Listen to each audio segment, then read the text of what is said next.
did not want to spoil your story.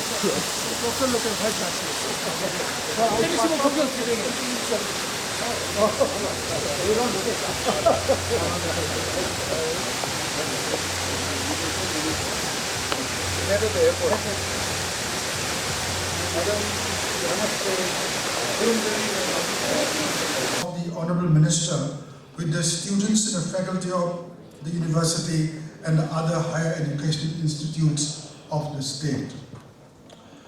By virtue of its geographical proximity, our university is only 100 kilometers from the Indo-Myanmar border town of More and adjoining Burmese town of Imphal, Myanmar. University, Central Agriculture University, Dhanamanjuri University, Manipur University of Culture, Manipur Technical University, Indira Gandhi National Tribal University Regional Center Manipur, National Institute of Technology, Indian Institute of Information Technology, National Sports University, and representatives from 118 affiliated colleges of Manipur University, which are under the control of University and Higher Education Government of Manipur.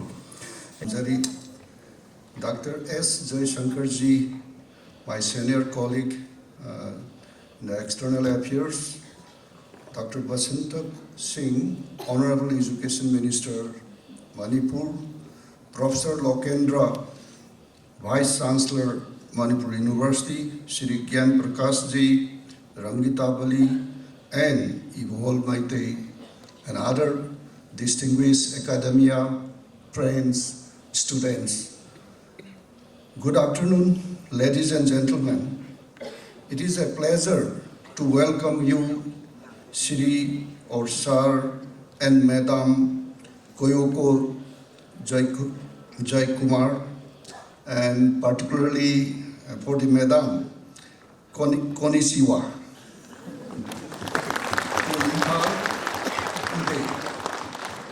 We are honored to have you and your team here today. The students and academic community of Imphal are eager to hear and draw inspiration from you.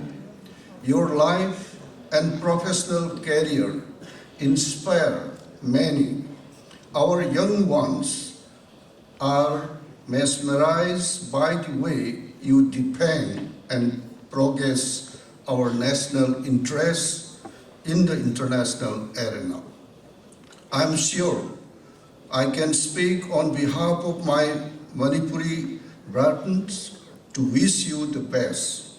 Sir, it is maybe for the first time that students from Imphal are getting an opportunity to hear and interact firsthand with one of the most authoritative and influential practitioner of international relations today. I'm personally looking forward to hearing your thoughts today. I'm sure our youth gathered today as well are. Sir, Manipuri youth today has organically developed some very important skill essential for hospitality and caregiving sector. Our youngsters have developed a brand name for themselves in this sector. We are also quite proud of our sporting prowess and achievement.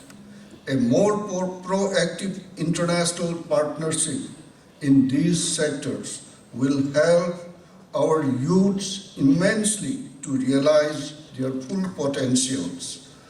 Friends and colleagues from the academic community, Honorable Prime Minister Shri Narendra Modi ji is committed to a proactive government policy. Northeast is dear to his heart. No other Prime Minister in this country has been committed like him in his vision to take the governance and service delivery to last mile and persons. It was the Honorable Prime Minister's desire that ministers from his government should regularly visit Northeast to know and understand their issues, ensure delivery of government services in the region.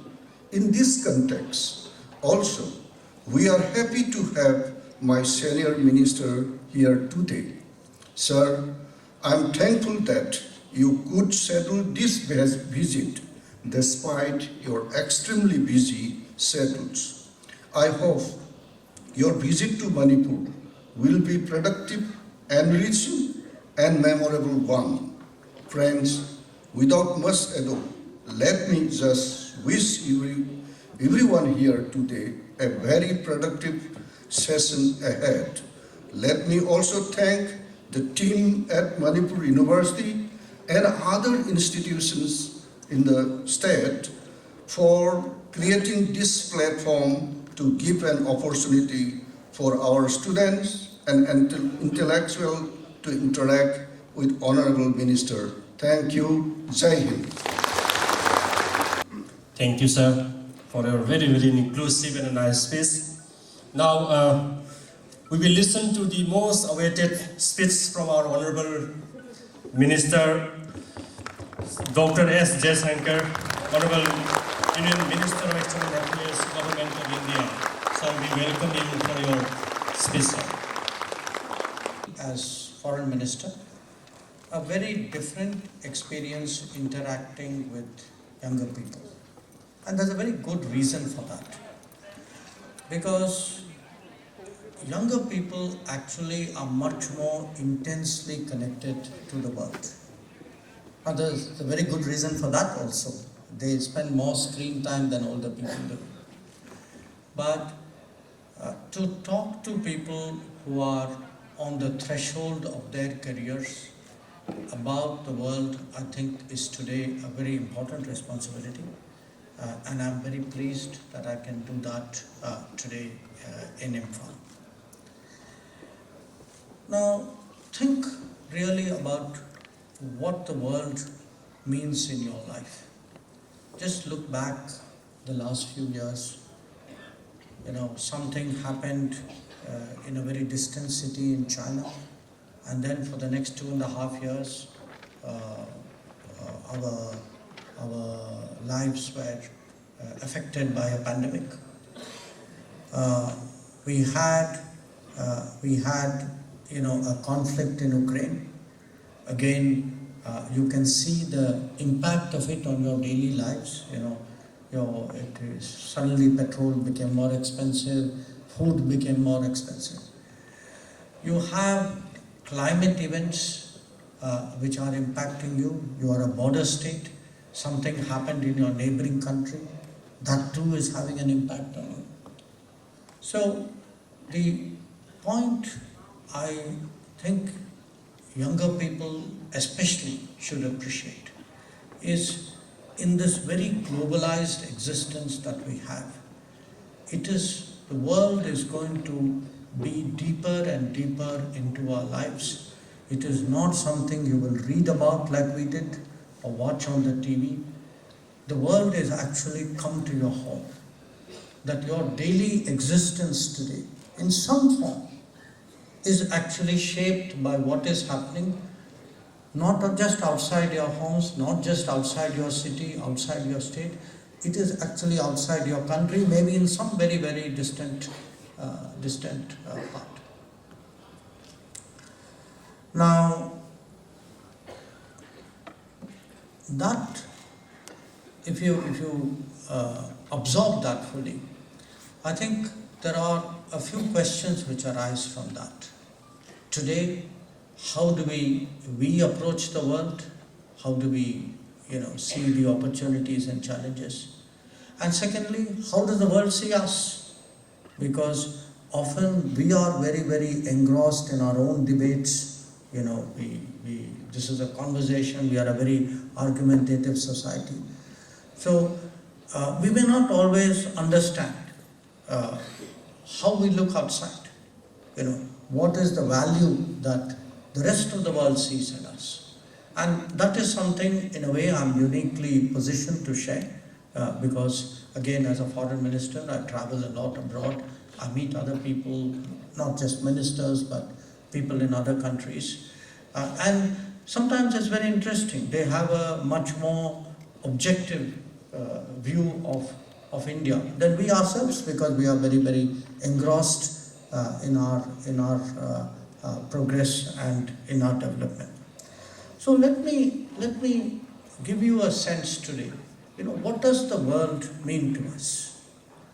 Well, first of all, I think even more so in a globalized world, the world actually means that,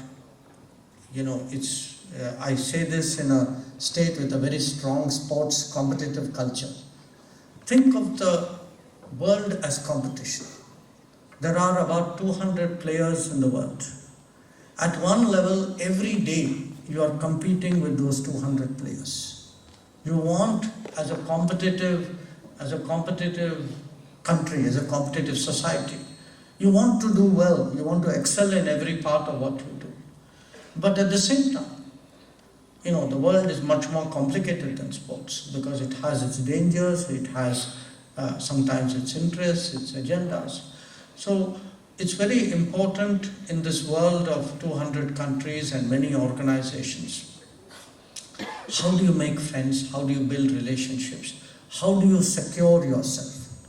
So in a sense, it's also like a sport. It's more like a team sport, that you are playing for yourself, but you often are playing with a team. You have to understand the playing field very well. You have to try to appreciate what are the hurdles you will encounter. You have to train and prepare yourself. You need to have that mental capability, that strength to overcome challenges. So a big part of what the world today means for us is that there are issues, dangers, challenges out there. How do we deal with them? How do we deal with them?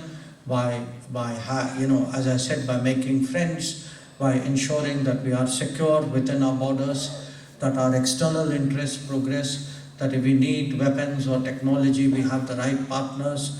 If we need political support, there are enough countries who understand what we are doing. So that's one part of it.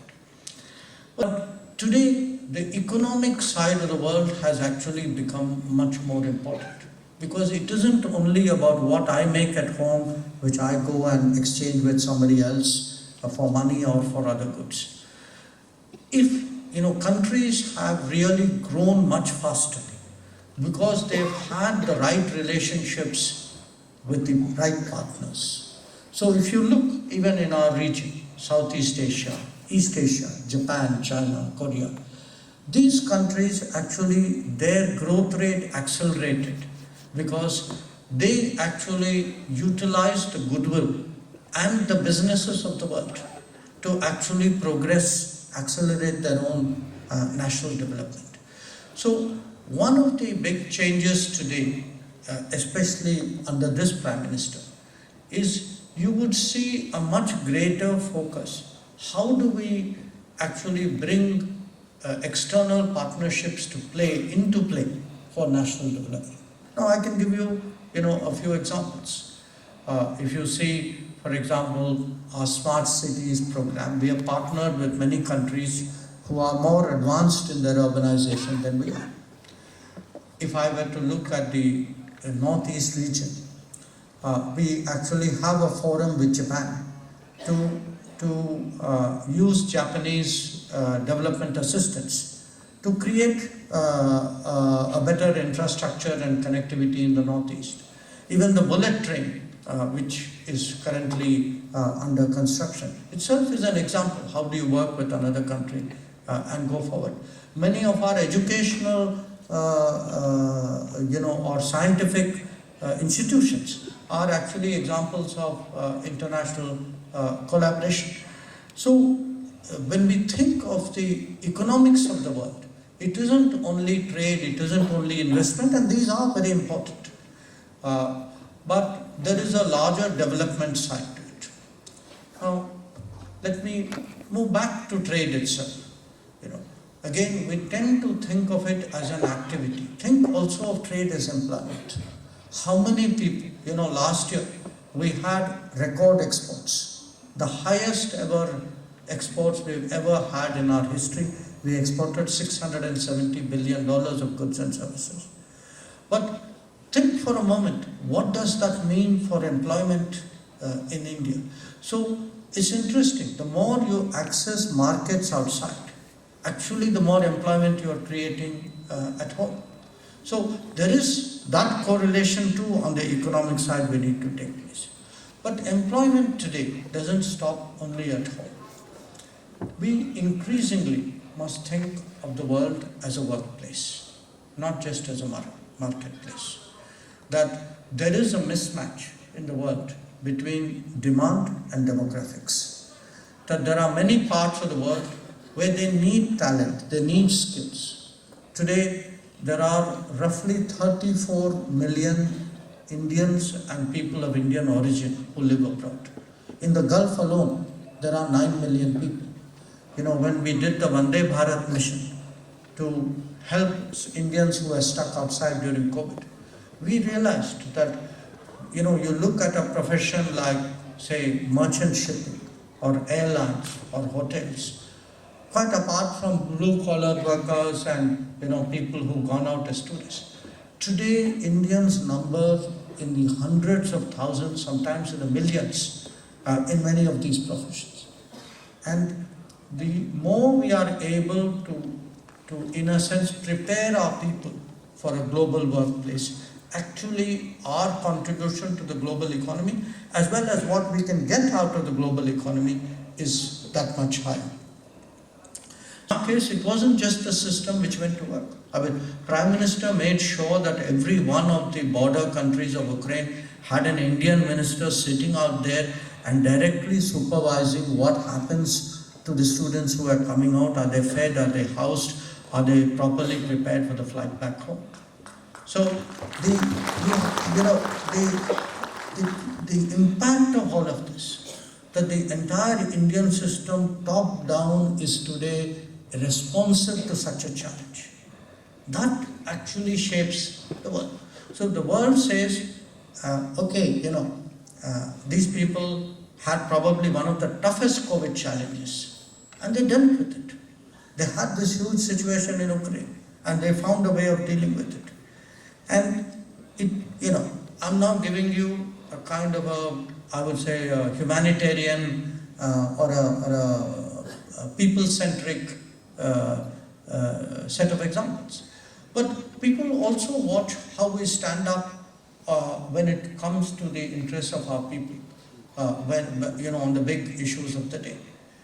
In the last few months, a lot of countries have been under pressure to follow policies and take decisions which were not necessarily in their interest.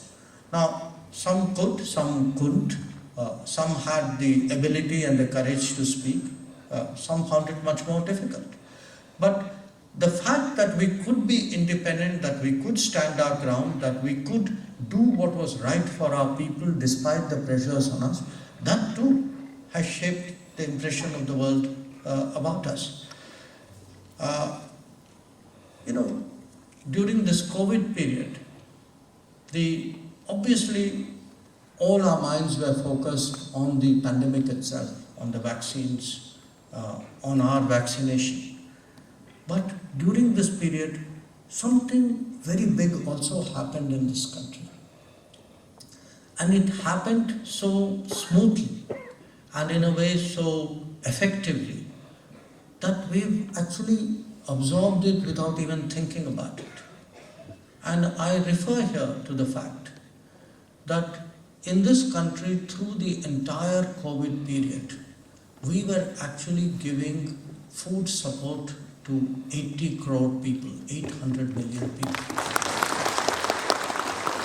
Now, I mention that to you because, social security, the safety nets, typically these are associated with the more developed countries. These are the countries of the north or the west, whatever you might call them. But for a country like India to be able to financially support, we are actually putting money into bank accounts of about 42 crore people, 420 million people. We were, to feed 800 million people week after week for more than 2 years, to put money into the bank account of 400 million people. And today, if you look actually at a whole set of programs, and many of you would either you would have benefited from it, or you would know somebody who benefited from it, or your neighbor or somebody in your town or village would have had something to do with it. If you see today, I take you back to 2014-15. You remember that those stories you used to hear about constructing toilets? And we understand that the basic challenge of this region has been the connectivity, the access, and the opportunities which come with it. So whether you look at trade or economic activity, whether you look at tourism, at the end of the day, every issue finally boils down to how do you get the connectivity for that to happen. And that is today very much the focus of what we are trying to do in the Foreign Ministry. A lot of our own diplomacy with Bangladesh, with Myanmar, even with Bhutan and Nepal is directed towards making India's northeast, in a sense, the fulcrum of a larger region. It's a tough job because history and geography are both big challenges out here.